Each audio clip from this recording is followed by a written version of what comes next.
नाशिक महानगरपालिकेच्या आगामी निवडणुकीचे रणशिंग फुंकले गेले असून शहरातील राजकारण आता थेट रस्त्यावर उतरले आहे। प्रत्येक प्रभागात जोरदार हालचाली सुरू असताना प्रभाग क्रमांक 26 मध्ये काँग्रेसने आक्रमक खेळी खेळली आहे। नाशिक शहर काँग्रेस कमिटीच्या वतीने अशोक त्र्यंबकराव खोडे यांनी इच्छुक उमेदवार म्हणून ठोस पावले टाकत निवडणुकीच्या मैदानात जोरदार एंट्री केली आहे। खोडे यांनी प्रभागात घराघरात जाऊन जनसंपर्क सुरू केला असून नागरिकांच्या समस्या ऐकून थेट प्रश्न विचारत प्रशासनाची पोलखोल केली आहे। वर्षानुवर्ष दुर्लक्षित राहिलेल्या प्रश्नावर आता गप्प बसणार नाही असा स्पष्ट इशारा त्यांनी दिला आहे।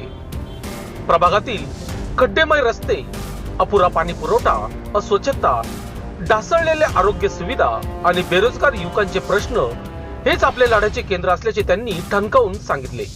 केवळ आश्वासनाचे राजकारण न करता प्रत्यक्ष काम करणारा नगरसेवक देण्याचा काँग्रेसचा निर्धार असल्याचेही त्यांनी स्पष्ट केले।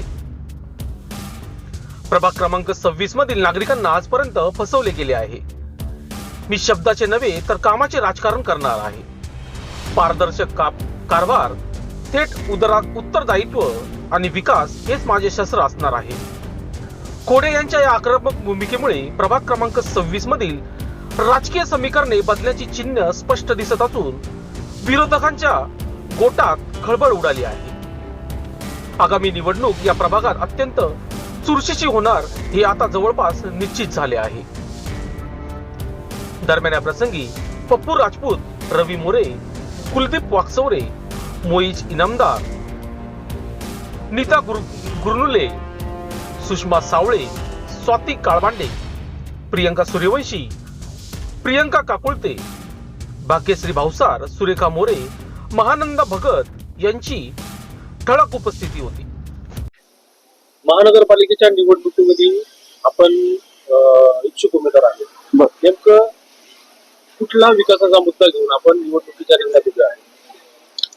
मी मागील 5 ते 6 महिन्यापासून प्रभाग क्रमांक 26 मध्ये प्रचार फेरीला सुरुवात केली आणि त्यानंतर असं लक्षात आलं की इथे कुठल्याही प्रकारचा विकास झालेला नाही।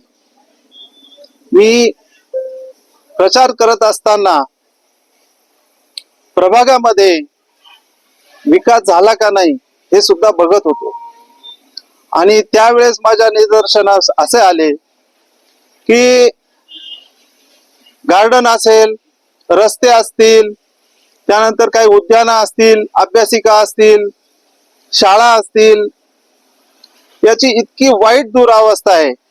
मला असं वाटतं की महापालिकेमध्ये या प्रभागामध्ये मागील पंचवार्षिकला नगरसेवक होते की नाही। मी तिथल्या नागरिकांशी चर्चा केली, त्यांना विचारलं तर तुमच्या प्रभागामध्ये इथून मागे रस्त्याचे काम का झाले नाही किंवा तुमच्या प्रभागामध्ये उद्यानं का झाले नाही। लोकांनी असं सांगितलं की साहेब, आम्ही महापालिकेमध्ये कोण नगरसेवक होते आम्हाला कळालंच नाही। मग मी त्यांना विचारलं, तुम्ही संपर्क केला नाही का? तर त्यांनी सांगितलं की आम्हाला कळालंच नाही तर संपर्क कुठून करणार। अशी दुरावस्था माझ्या त्या माता भगिनींची, माझ्या बंधूंची त्या प्रभागामध्ये असल्यामुळे मी एक निश्चय केला की आता आपण, माझे मायबाप, या प्रभागातील जनता यांच्यासाठी आपण काँग्रेस पक्षाच्या माध्यमातून इथून निवडणूक लढू आणि या जनतेला आपण न्याय देऊ।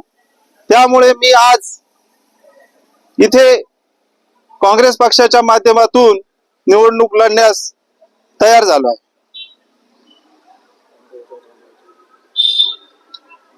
तुम्ही निवडून आल्यानंतर 3 मुख्य कोणते कामं करणार? सगळ्यात पहिल्यांदा मी मुलांची शाळा, दुसरा रस्ता आणि तिसरा भयमुक्त आणि भ्रष्टाचार मुक्त प्रभाग कसा करता येईल यासाठी मी प्रामुख्याने प्रयत्न करणार। कुठे कुठे काय काय समस्या आहेत त्या समस्यांचं निराकरण कसं करता येईल, महापालिकेची निवडणूक झाल्यानंतर आपल्याला काय काय कामं करायचे आहेत आणि कोणती कोणती कामं आपण केली पाहिजे यासाठी मी भर देणार आहे.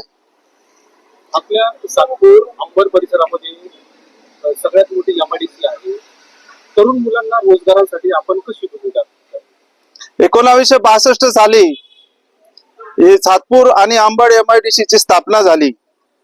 त्यानंतर हा काही सर्व MIDC ही महापालिकेच्या कार्यक्षेत्रात गेली आणि महापालिकेच्या कार्यक्षेत्रात गेल्यानंतर इथे अनेक महाराष्ट्रातून अनेक मुलं या नोकरीच्या शोधात आले, परंतु बऱ्याचशा मुलांना बऱ्याचशा तरुणांना या ठिकाणी नोकऱ्या मिळाल्या नाही.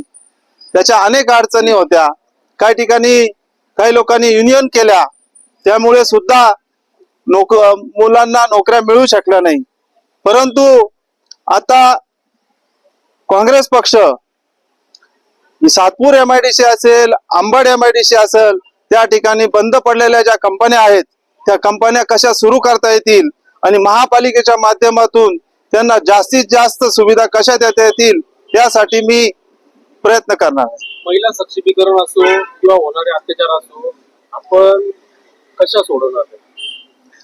प्रभागामध्ये CCTV कॅमेरे लावणार आहे, जेणेकरून कुठेही कुठलाही विचित्र प्रकार जर घडत असेल तो CCTV कॅमेऱ्यामध्ये कैद होईल आणि ते केल्यानंतर माझ्या पोलीस बांधवांना तो जो कोणी गुन्हेगार आहे तो शोधण्यास मदत होईल आणि ते केल्यानंतर तातडीनं त्या गुन्हेगाराला कशी सजा देता येईल यासाठी आम्ही प्रयत्न करणार आहे. एका काळी आपण पाणी आपल्या टँकरने पुरवत होता, बैलगाडीने पुरवत होता प्रभागामध्ये, आणि आजही पाण्याचा प्रश्न जसे ते आहे. मी मागील 8 दिवसापूर्वी काही भागामध्ये फिरलो तर आजही मला महिला सांगतात का भाऊ आमच्याकडे पुरेसं पाणी येत नाही. मी त्यांना विचारणा केली की तू इथे जे नगरसेवक होते, लोकप्रतिनिधी होते, त्यांनी त्याकडे दुर्लक्ष केलं का, लक्ष दिलं नाही का? ते असं सांगितलं का आम्ही वारंवार त्यांना फोन केले, परंतु ते त्यांच्या कामामध्ये इतके व्यस्त असतात का प्रभागामध्ये त्यांना वेळच नसतो, तर आम्हाला पाणी कसं मिळेल? अंबड लिंक रोडला जर बघितलं आपण, रस्त्यात खड्डे की खड्ड्यात रस्ते, हाच मोठा गंभीर प्रश्न आहे. तो कसा आपण सोडवणार? नाशिक महापालिकेच्या माध्यमातून अंबड लिंक रोड जो आहे तो 4 पदरी करण्याचा माझा मानस आहे आणि तो कॉन्क्रिटीकरण करून त्याला सुद्धा आम्ही प्रत्येक ठिकाणी CCTV कॅमेरे बसवणार आहे आणि त्या रस्त्यावरती कोणीही अतिक्रमण करणार नाही. अशा पद्धतीने आम्ही तो रस्ता पुढील 25 ते 30 वर्ष काळापर्यंत टिकला पाहिजे, याप्रमाणे आम्ही काम करणार आहोत. आपण शेवटचा प्रश्न, आपण प्रभाग क्रमांक 26 मधील नागरिकांना काय आवाहन करणार? मी प्रभाग क्रमांक 26च्या माझ्या मायबाप बंधू भगिनींना एकच विनंती करतो की तुम्हाला जर सक्षम उमेदवार हवा असेल आणि प्रभागात मध्ये जर तुम्हाला तुमच्या विकास हवा असेल तर तुम्ही मला म्हणजे माझ्या काँग्रेस पक्षाला निवडून द्या आणि नक्कीच तुम्हाला मी महापालिकेच्या माध्यमातून न्याय मिळवून देईन. लोकशाही न्यूज साठी बंटी आढाव, अंबड.